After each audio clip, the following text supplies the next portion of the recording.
ایران کے صدر Masoud Pezeshkian کی وزیر اعظم شہباز شریف سے گفتگو۔ ایرانی میڈیا کے مطابق ایرانی صدر نے کہا کہ عالمی برادری جنگ کے ذمہ داروں پر توجہ نہ دیتی تو عالمی نظام اور سیکیورٹی کو سنگین خطرات ہو سکتے ہیں۔ ایران کا خطے کے دیگر ممالک کے ساتھ کسی تنازع میں پڑنے کا کوئی ارادہ نہیں۔ چین خلیجی ریاستوں پر حملوں سے متفق نہیں، چینی وزارت خارجہ کا رد عمل، بحران کا جلد از جلد مذاکرات کے ذریعے حل نکالنے پر زور۔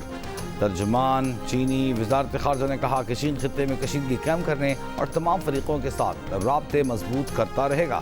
امن اور استحکام کے قیام کے لیے چین اپنی کوششیں جاری رکھے گا۔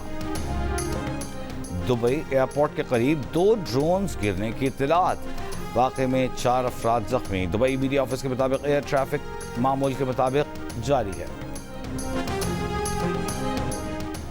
ایران کا اسرائیل کے بن گورین ایئرپورٹ پر میزائلوں سے حملہ، اسرائیل کا دفاعی نظام ناکام، کئی میزائل ایئرپورٹ پر گرے۔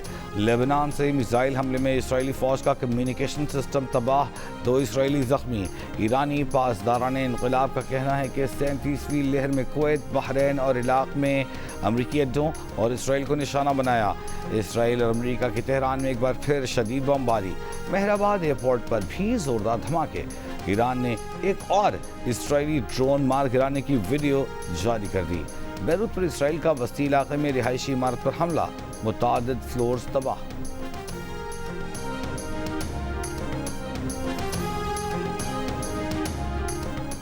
آبنائے ہورموز میں اور اس کے نزدیک 3 جہازوں پر حملے، برطانوی میری ٹائم سیکیورٹی ادارے کا کہنا ہے کہ ایک جہاز پر حملے کے بعد آگ بھڑک اٹھی، کسی جانی نقصان کی اطلاع نہیں۔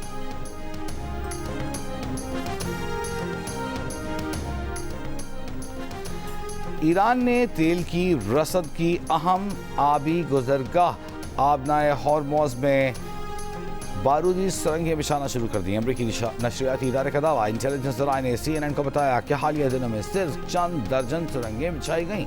پاسداران روایتی بحریہ کے ساتھ آبنائے ہورموز میں مؤثر کنٹرول رکھتی ہیں۔ ایران کے پاس یہ صلاحیت موجود ہے کہ آبی گزرگاہ میں سینکڑوں بارودی سرنگیں بچھا دے۔ جنگ کے آغاز سے یہ اہم آبی گزرگاہ عملی طور پر بند ہے۔ خلیج میں اب تک تقریباً 1.50 کروڑ بیرل یومیہ خام تیل کی پیداوار اور اس کے علاوہ 45 لاکھ بیرل یومیہ ریفائن شدہ ایندھن پھنس کر رہ گیا ہے۔ کویت اور عراق جیسے تیل پیدا کرنے والے ممالک کے پاس آبنائے ہورموز کے ذریعے تیل بھیجنے کے علاوہ کوئی متبادل راستہ نہیں۔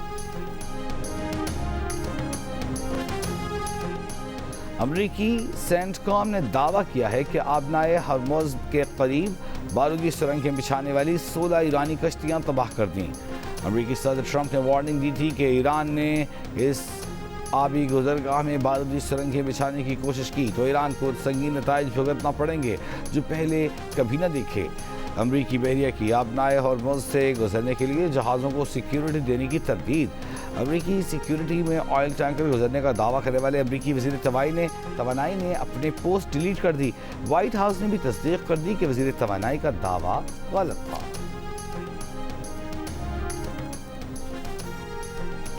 عالمی منڈی میں خام تیل کی قیمتوں میں 11% سے زائد کی کمی ریکارڈ۔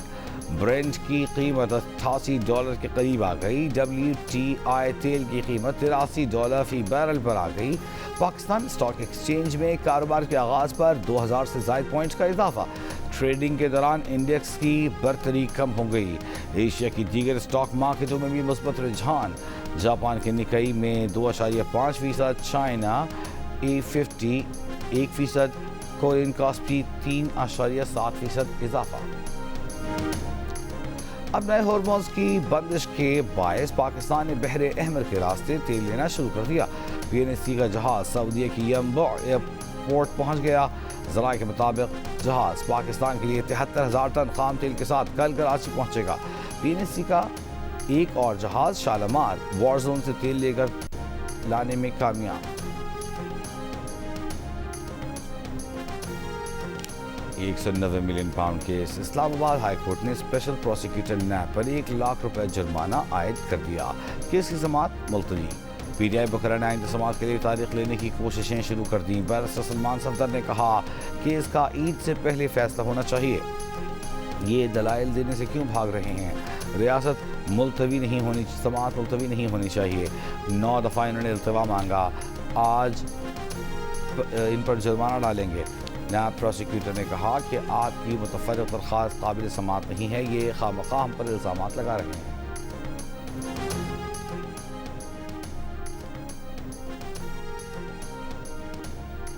اپوزیشن اتحاد تحریک تحفظ عینی پاکستان نے پارلیمانی پارٹی اجلاس بلا لیا۔ اجلاس کچھ دیر بعد پارلیمان میں شروع ہوگا۔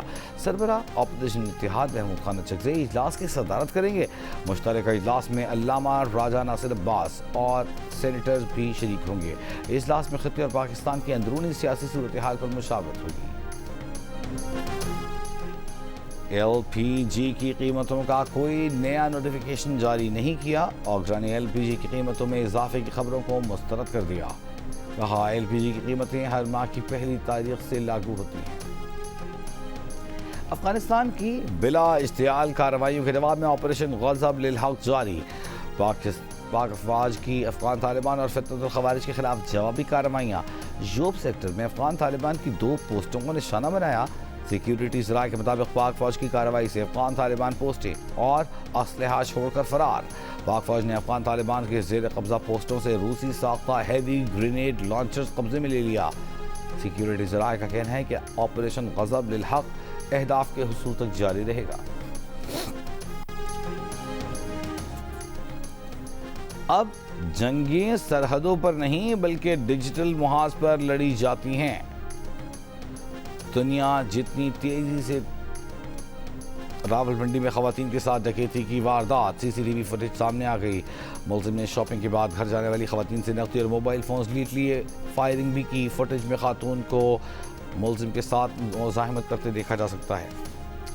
حضرت علی کرم اللہ وجہہ کا یوم شہادت، کراچی میں یوم علی کا مرکزی جلوس نشتر پارک سے برآمد۔ جلوس حسینیان ایرانیان کھارا در پر اختتام پذیر ہوگا۔ لاہور میں یوم علی کا مرکزی جلوس مبارک حویلی سے برآمد، مقررہ راستوں پر امن ہوا۔ جلوس امام آباد گاہ میں شاہ پر اختتام پذیر ہوگا۔ راولپنڈی، پشاور، ملتان، سیالکوٹ اور انڈین ویلز ٹینس ٹورنامنٹ کے مین سنگلز کے پری کوارٹر فائنل میں ورلڈ نمبر 2 اٹلی کے یانک سنر نے برازیل کے واو فونسیکا کو شکست دے کر کوارٹر فائنل میں جگہ بنا لی۔ ویمن سنگلز میں ورلڈ نمبر 1 بیلاروس کی ارینا سابالینکا نے جاپان کی نیومی اوساکا کو ہرا کر کوارٹر فائنل میں جگہ بنا لی۔ بھاولپور میں بھی جلوس نکالے گئے۔ اور بنگلہ دیش پاکستان کے درمیان 3 ون ڈے میچز کی سیریز کا پہلا میچ، بنگلہ دیش کا ٹاس جیت کر پہلے فیلڈنگ کا فیصلہ۔ سیریز کے تمام میچ جیو سپر مائیکرو پر۔